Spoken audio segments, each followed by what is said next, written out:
Hello everyone, welcome back to our channel. So friends, आज की इस वीडियो में हम देखने वाले हैं top 5 interviews questions. Yes, so correct. अब यहाँ पे क्या होगा कि हम ऐसे क्वेश्चंस देखेंगे जो बहुत ही ज़्यादा इंपॉर्टेंस रखते हैं आपके इंटरव्यू को क्रैक करने में, बट हम यहाँ पे कुछ गलतियाँ करते हैं। वो गलतियाँ मैं आपको बताऊँगी और वो क्वेश्चन के आंसर में आपको क्या इंक्लूड करना है, किस तरीके से आंसर करना है, वो सारी चीज़ें हम इस वीडियो में देखेंगे। तो चलिए शुरू करते हैं इस वीडियो को। Can you tell me about, but question start करने से पहले मैं आपको बता दूं कि फ्रेंड्स, अब हम क्या करते हैं कि हम ये क्वेश्चन देखेंगे, इसका आंसर फटाफट चैट जीपीटी पे डाल करके देख लेंगे और वही आंसर को याद कर लेंगे और बस फिर वही आंसर बोल के आ जाएंगे। बट आपको पता है क्या होगा, कोई यूनिकनेस दिख ही नहीं रही उस आंसर में, है ना। सबका आंसर वैसे ही आ रहा है, तो इंटरव्यूअर खुद बोर हो जाता है और वो सोचता है कि भाई कुछ अलग है ही नहीं, तो क्यों सिलेक्ट करेगा वो आपको, राइट। तो इसलिए आपको क्या करना है, सारी चीज़ें सुननी तो है, पॉइंट्स लिखना भी है, बट उसके बाद में आपको आपका खुद का एक यूनिक आंसर बनाना है उन सारे पॉइंट्स को कोलैबोरेट करके, ठीक है। आप सेम टू सेम किसी और का आंसर कॉपी करके अगर आप वही चीज़ें कह दोगे तो सोच लीजिए कि कितने लोग होंगे वैसे ही जो वही सेम चीज़ रिपीट करते होंगे, और कितने ऐसे होंगे फिर उन्हें यही रीज़न होता है मेन रिजेक्शंस का, ठीक है। तो आपको वो क्वेश्चंस देखने हैं, अपना एक्सपीरियंस उस चीज़ में आंसर में रिफ्लेक्ट करना है और ख़ुद का एक आंसर बनाना है और उस चीज़ को आपको कहना है, ठीक है। तो क्वेश्चन नंबर 1 अगर आप देख लो तो can you tell me about a challenging project और situation you encountered in your previous role and how you resolve it. यहाँ पे आप देखोगे तो इंटरव्यूअर क्या जानना चाह रहा है, क्या उसका एक क्वेश्चन है कि भाई बता दे कोई चैलेंज आपका जो तुमने प्रोजेक्ट में फेस किया होगा, नहीं।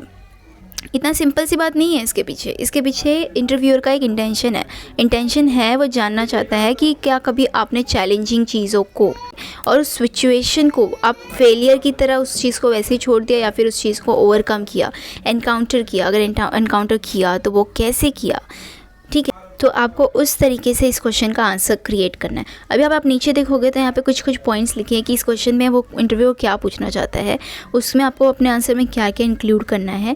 तो वो सारी चीज़ें आपको अच्छे से ध्यान से देखनी है। नीचे यहाँ पे आप देखोगे तो this question allows the interviewers to assess your problem solving skills. यहाँ पे वो आपका प्रॉब्लम सॉल्विंग स्किल्स देखना चाहते हैं एंड देखना चाहते हैं कि किस तरीके से आप अपने डिफ़िकल्ट सिचुएशंस को हैंडल करते हो।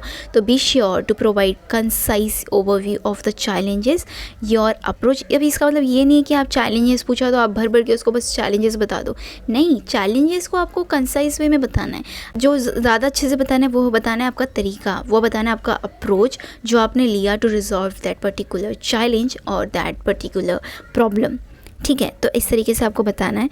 Now moving to the next question, what motivated you to apply for this position and what interest you about our company.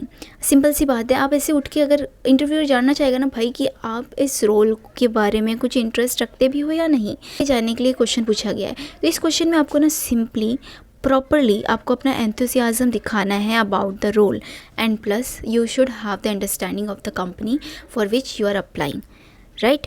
तो ठीक है, ये सारी चीज़ें आपको अपना दिखाना है, आपको कितना इंटरेस्ट है, आप कितना ज़्यादा मतलब एक्साइटेड है, एंथुसियास्टिक है for this particular role and for this particular company. तो ये चीज़ आपको इस आंसर में फ्रेम करना है खुद से, ठीक है। इस पॉइंट्स को अच्छे से रीड करो, क्या क्या चीज़ें इंक्लूडेड होनी चाहिए, क्या चीज़ें हाईलाइट होनी चाहिए, वो चीज़ें देखो and just give some time for this questions. This are really very important for like आप ये गेम चेंजर होता है। ये सारे जो क्वेश्चंस होते हैं ना वो गेम चेंजर होते हैं, तो इसलिए थोड़ा ध्यान देना चाहिए, ठीक है। तो moving to the next question, describe a time when you had to work in a team to accomplish a goal, how did you contribute and what was the outcome.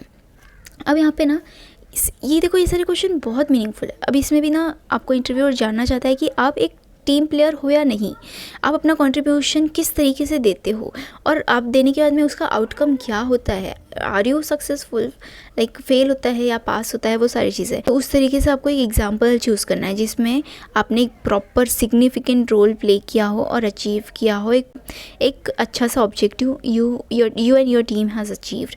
तो वैसा एक एग्जांपल आपको उनको दिखाना है एंड एक्सप्लेन करना है specific contribution को, जैसे कि आपकी leadership quality, communication and problem solving skills, and emphasize the positive outcome और result of the team efforts. तो ये सारी चीज़ें आपको ध्यान रखनी है और इस तरीके से आपको बताना है कि क्या क्या आउटकम रहा है और कैसे कैसे आपका उसमें कंट्रीब्यूशन रहा है। यहाँ पे moving to the next question, the fourth one, Can you provide an example of a time when you faced a setback or failure? How did you handle it and what did you learn from the experience? अब यहाँ पे आप देखोगे, यहाँ पे आपका failure is, मतलब देखो नॉर्मली अगर आप देखोगे ना तो failure is not failure. Failure तब होता है जब आप उस सिचुएशन को उसी हाल में छोड़ देते हो. बट आप if you stand strong and आप उस चीज़ को प्रॉपर मतलब इवेल्यूएट करके उस चीज़ को और ज़्यादा अच्छे से एनकाउंटर करते हो, तो उस टाइम पे आप एक पॉजिटिव वाइब क्रिएट करते हो, एक पॉजिटिव बोलते हैं ना एनवायरनमेंट क्रिएट करते हो. तो उसका मतलब है कि आपने उस फेलियर को फेस किया एंड उस फेलियर से सीखा, उसको हैंडल किया. तो उस तरीके से आपको एक एग्जांपल रेडी करना है जिसमें you have face some failure but आप वहाँ पे स्ट्रॉन्ग थे and you face that failure with a positive attitude and you encountered a setback. ठीक है, तो वो हाईलाइट करना है आपको, आपका problem skills, solving abilities, adaptability and determination. This is the main की. मतलब कोई भी कंपनी चाहेगा कि उनका एम्प्लॉय एक डिटरमाइंड पर्सन हो और वो हार के मतलब हारे नहीं, फेलियर आए बट वो हार ना जाए, उस चीज़ को वो पॉजिटिवली फेस करना जानता हो. तो ये चीज़ आपको इस आंसर के थ्रू आपको आपके इंटरव्यूअर को बतानी है. Moving to the next question, how do you stay updated on industry trends and developments related to your field? This is also one of the most important question. This shows कि आप किस तरीके से आप अपने मतलब प्रोफेशनल ग्रोथ को लेके कमिटेड है, आप किस तरीके से आप मतलब कि सारी चीज़ों को इंटरेस्ट के साथ में अपडेटेड रहते हैं और उसके बारे में जानते रहते हैं. ठीक है, तो इस क्वेश्चन में आपको उस तरीके से बताना है कि आप किस तरीके से मतलब देखो आप यहाँ पे हो सकता है कि आप कॉन्फ्रेंसेस अटेंड करते हो, इंडस्ट्री के बारे में पब्लिकेशंस रीड करते हो, पार्टिसिपेट करते हो ऑनलाइन फोरम्स में, या फिर रिलेटेड कोर्सेज करते हो उसके रिलेटेड. तो ये सारी चीज़ें आपको अपनी क्यूरियोसिटी को यहाँ पे हाईलाइट करना है एंड एगरनेस को to learn and grow professionally. ये चीज़ को आपको यहाँ पे हाईलाइट करना है through your answer. So this will show an positive effect to the interviewer.